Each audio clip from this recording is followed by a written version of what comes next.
Recording studio Gopalganj. Music DJ Prince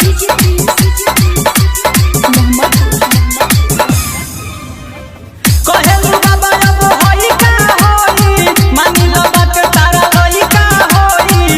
कहेलू बाबा अब होई का होई मानी लो बात तारा होई का होई। लेके तू वाला जड़ी कुल्ही पे ए बुची एगो टोटरम काला ए बुची एगो टोटरम काला हाथ फेरना तनी गुली पे। ए बुची एगो टोटरम काला हाथ फेरना तनी गुली पे। कहेलू बाबा अब होई का होई मानी लो बात तारा होई का होई।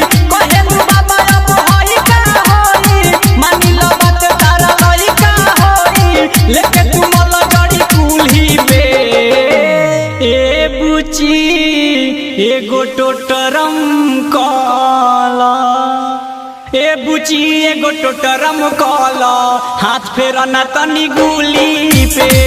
ए बुची एगो टोटरम काला हाथ फेरना तनी गुली पे।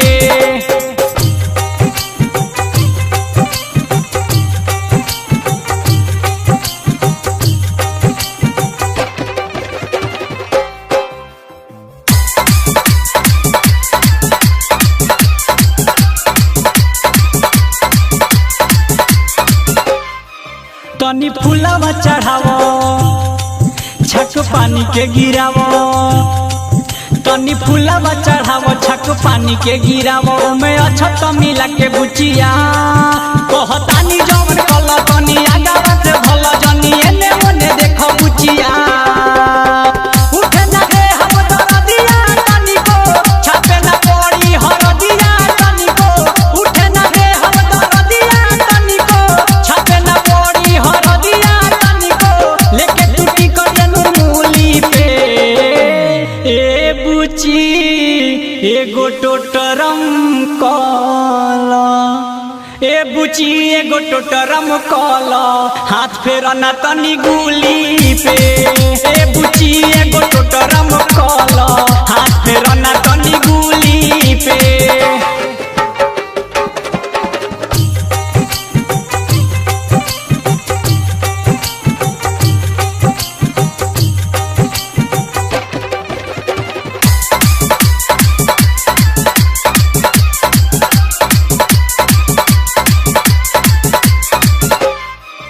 तनी घुंघटा हटावो बात बाटे का बतावो। तनी घुंघटा हटावो बात बाटे का बतावो। दूर होई परेशानी बुचिया आवो देह कर टाइट हम ना पी तोहर हाइट। चलो सुध कोई जाओ कुटिया राइटर हरे राम सोनू भी आई है। एसपी संदीप हाथ घंटी बजाई है। राइटर हरे राम विकास भी आई है। एसपी संदीप हाथ घंटी बजाई है। आज ये बरहम बाबा खुली के ए बुची एगो टोटरम काला ए बुची एगो टोटरम काला हाथ फेरना तनी गुली पे। ए बुची एगो टोटरम काला हाथ फेरना तनी गुली पे।